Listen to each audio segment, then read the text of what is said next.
On est à la page 84 dans le cahier bleu. Je vais rien écrire ou pas écrire grand-chose en fait parce que c'est super propre ici là. Je veux juste vous demander, vous supplier, vous implorer de faire ça propre quand vous avez des problèmes avec des solides qui sont décomposables. Donc quand je veux dire décomposable, on a un crayon qui est fabriqué avec une demi-sphère. Donc voyez-vous ici c'est écrit volume demi-sphère. Non mais en partant pour un prof qui corrige ça, il est aux anges. Donc je mets ça en bleu, tiens. Il me semble que c'est clair. Quand je vois ça, puis je corrige, j'ai le goût de donner des points. On a un cylindre. Bien sûr. Alors, ça tombe bien, c'est écrit plus volume du cylindre. Et un cône ici, bien sûr, volume du cône. Donc, soyez gentils avec les enseignants qui vous corrigent. Donnez-leur le goût de vous aimer, de vous donner surtout des points. Alors, le volume est égal à la somme de tous ces petits volumes. Donc, on écrit V majuscule et en indice, donc en petits caractères, demi-sphère, cylindre, cône. Et après ça, ben, on y va avec les formules, tout simplement, sans mourir. Hein? Donc, le volume d'une demi-sphère, ben, c'est 4 pi R3 sur 3, mais une demi. Donc, quand on fait fois une demi, ça veut dire qu'on divise par 2. Plus pi R2H pour le cylindre. Et pi R2H sur 3, ça c'est le volume d'un cône. On a remplacé le rayon. Le rayon, en passant, c'est la moitié de 10. Donc, c'est 5. Et partout, le rayon, c'est 5. Hein, c'est le même rayon qu'on soit là, là, quelque part au bout de l'efface ou au bout du crayon. Donc, le rayon à la 3 devient 5 à la 3. Le rayon à la 2 devient 5. Et ici, le rayon à la 2 devient 5 aussi à la 2. La hauteur, c'est 50, hein, la hauteur du crayon. On le voit peut-être bien ici, là, ou un peu. En tout cas, la hauteur du cylindre, c'est 50.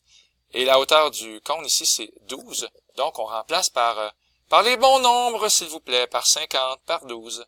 Et on calcule de façon adulte et responsable. OK. Il y a un autre calcul ici pour l'air. C'est écrit ici apothème du cône. Donc, est-ce que l'apothème a été calculé? C'est écrit, en fait, c'est écrit ici 13. Donc, dans le fond, il y a comme un petit Pythagore qui restait à faire. Ben, je peux bien l'écrire pour vous, le petit Pythagore, qui va mettre en vedette le 12. Ici, c'est écrit 12.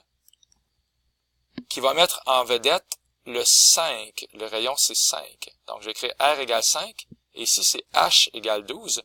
Alors, si je fais ça peut-être un peu plus propre, on a un rayon ici de 5. Tiens, 5 centimètres, millimètres. Et la hauteur ici, 12 millimètres. Et donc, on va trouver avec un Pythagore une apothème de 13.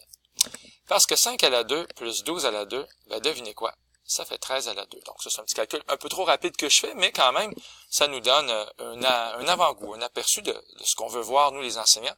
On veut que ça soit propre. Et quand même, quand je vois ça, c'est très très propre.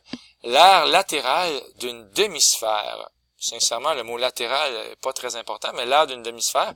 L'aire d'une sphère, c'est 4 pi R2 et on fait fois une demi. L'aire latérale du cylindre, donc attention, pour le crayon, on ne va pas parler de l'aire qui est au bout, parce qu'au bout, il y a une mine et il y a une efface. Donc, je ne veux pas entendre parler des deux cercles que j'ai noircis. Ils n'ont pas rapport là. On ne parle pas de l'aire des bases, mais bien de l'aire latérale d'un cylindre. Et l'aire latérale d'un cône, pi RA. Donc, c'est charmant parce qu'on a la lettre pi tout partout. Hein? On a ici 100 pi fois une demi, ce qui fait 50 pi. Plus un autre 50 pi, ça fait 550, plus 65. On est rendu à 615 pi. Ouais, 615 pi, c'est très joli. On peut aussi le mettre en 1932,08. Amusez-vous. Alors voilà, c'était la vidéo pour la page 84. Et prenez votre temps là pour faire vraiment quelque chose de propre. Tiens, je vais donner l'exemple. Je vais tout effacer pour vous montrer à quel point on aime ça. Oups, j'allais un petit peu trop loin. On aime ça, dis-je, quand c'est propre. Voilà. Alors voilà, c'était Luc Allard pour le Collège Sainte-Anne. Bye tout le monde.